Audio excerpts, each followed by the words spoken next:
Охайо, это Кора. Приветствую вас на новом обзоре.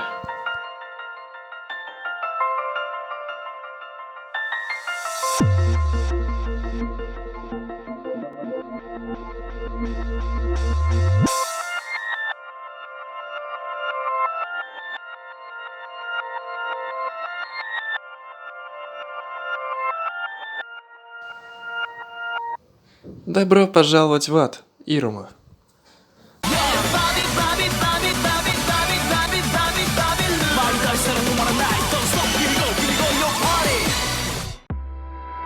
Интересно, можно ли это аниме считать иссякаем? Как вы об этом думаете?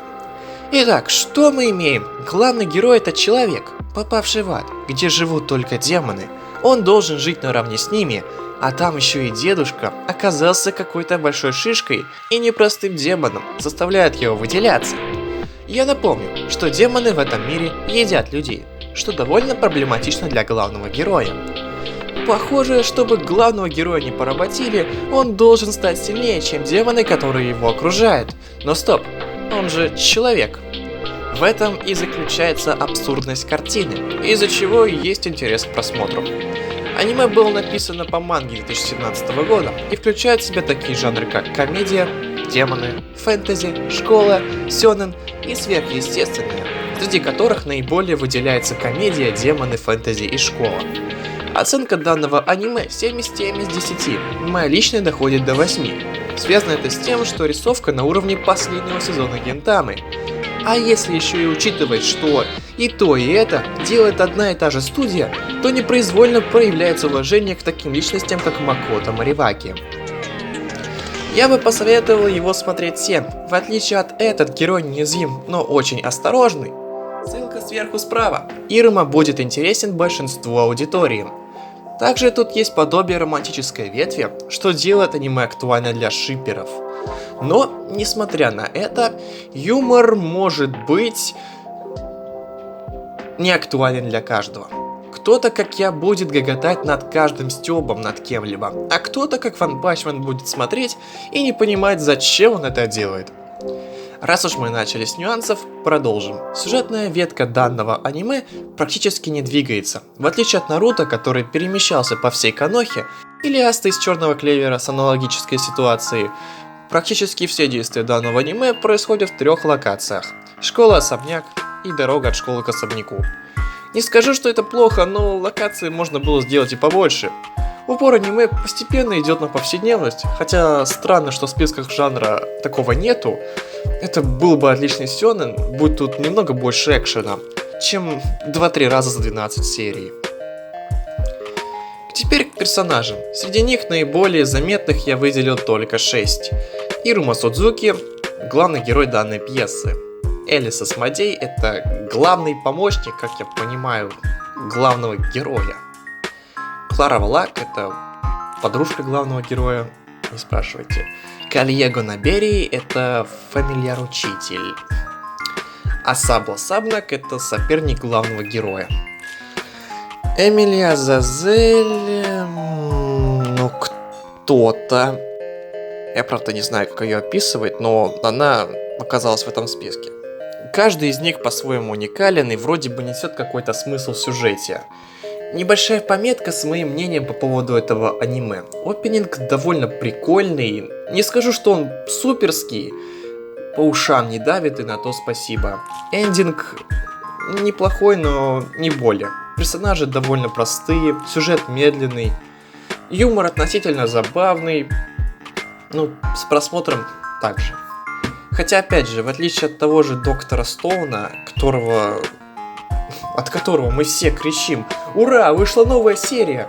Данное аниме я смотрю довольно посредственно, как бы вам сказать, без ажиотажа, что ли. Но знаете, фишка как раз в том, что я смотрю это аниме не потому, что оно популярное, ну а потому что мне хочется. Ну, вот пытался вам объяснить, почему 8 из 10. Довольно сложное на самом деле описание получилось. Если вкратце, то не дотягивает до 9 и чисто 8 из-за рисовки и интересной концепции. Также есть парочку возможностей, которых у этого аниме есть, в отличие от других. Например, здесь главный герой, ну как сказать, он не тряпка, как в разных сёнэнах. Тут вообще сложно сказать, какой главный герой, потому что такое ощущение, будто все основное действие разворачивается вокруг него, но его как бы почти не касается. Такое редко бывает на самом деле, особенно в сёнэнах, где по сути все должно быть наоборот, но довольно странная ситуация, соглашусь. У главного героя есть одна отличительная черта. У него есть способность уклоняться от всего.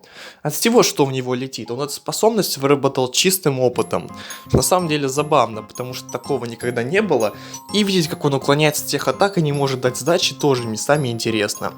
Но в то же время для него это как рефлекс. Допустим, как у нас убрать от чайника палец. Если чайник горячий, мы можем обжечься.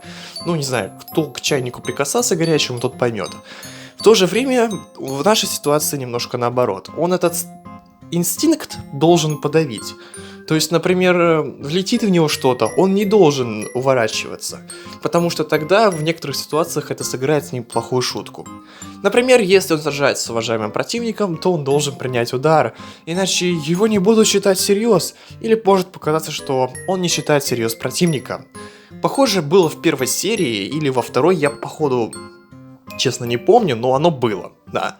Другая ситуация была как раз в конце уже первого сезона, когда главному герою нужно было на экзамене ловить мячи. Да, этот ад, он немножечко скомпенсирован, то есть в отличие от обычного ада, к которому привыкли, там 7 смертных грехов там какие-то есть, демоны, там демон казначей, Астер, я не помню. Но это не важно, потому что в этом аду все довольно меленько. Я не понимаю на самом деле, что там происходит отчасти, потому что этим адом заправляет, кажется, дедушка главного героя. Это тоже остается загадкой, но походу он князь тьмы или что-то в этом роде, и Ирума по факту является его наследником. Поэтому я не совсем уверен, как работает система в этом аду. Может кто знает, может кто читал мангу, там, наверное, подробнее расписано. А может быть были другие первоисточники, я не в курсе. Пожалуйста, отпишите, мне будет интересно узнать больше лора в этом мире. Как то получится, как с Re:Zero. Я очень сильно хотел узнать этот мир, в итоге пошел читать РНБ, и по факту узнал совсем мало, и из чего смог выделить только самое основное, а остальное все забыл. На самом деле немного разочаровывающая ситуация. Не рекомендую в нее попадать, потому что неприятно становится. Тем не менее, данное аниме я советую всем смотреть, то есть несмотря на то, что там есть минусы, но я опять же повторюсь, идеальных аниме не существует, и плюсов здесь куда больше, чем минусов, я рекомендую вам его смотреть. Ссылка на Вики, где вы можете прочитать другие отзывы пользователей, есть в описании. Там же есть ссылки на мои другие обзоры этого сезона. А следующий видеоролик будет особенным. Вы набрали 40 лайков за 4 дня. Я, конечно, впервые попросил вас набрать какое-то количество лайков. И, если честно, я был, нереально удивлен.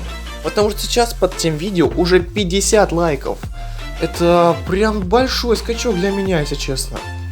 Но и это побудило сделать мне этот видеоролик. Он является промежуточным, по факту. То есть я сделал обзор промежуточным до новогоднего видео. Новогоднее видео у меня сейчас немножечко заторможено. Связано это с некоторыми причинами. Но опять же, если вы поддержите меня, поставите лайк и подпишитесь, если вы этого еще не сделали, то следующий ролик выйдет быстрее. И возможно, на следующей неделе. Ну а на этом все. Всем спасибо за просмотр. Подписывайтесь, ставьте лайки, пишите свое мнение по поводу данного аниме и обзора в целом. И не забывайте, что я готовлю кое-что интересное на следующее видео. Особая благодарность вам за помощь в развитии канала. А с вами был Кора. Всем удачи, всем пока, всем джаны. Car is on E, but see I ain't even tripping, cause I just chose to believe that somebody gon' come around and give me just what I need. I don't wanna see you frowning, see you looking down and out, coming to me crying, saying you miss having me around. Gave you chances and you blew it, you so easily influenced. All the times you told me beat it, now you gotta face the music I'm saying.